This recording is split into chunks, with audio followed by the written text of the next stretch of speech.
alcohol and it is used externally has no impact on the validity of your wudu and your ghusl, as long as you've applied it after performing wudu and ghusl. The issue is if you were to apply it before. So if I have hair gel on my hair, if I have hair, and I want to perform wudu, is this valid? The answer is yes, because the Prophet ﷺ used to apply something similar to that and travel.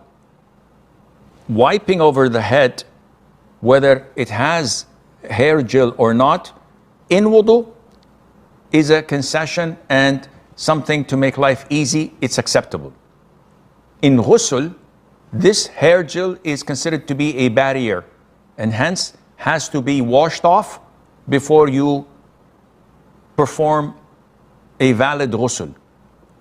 If you were to apply it after making wudu and ghusl, this has no impact on the validity of your purity, because your major and minor ritual impurity have been already lifted, and it is not invalidated until, in the case of minor ritual impurity, you answer the call of nature, pass wind, sleep, or eat camel's meat.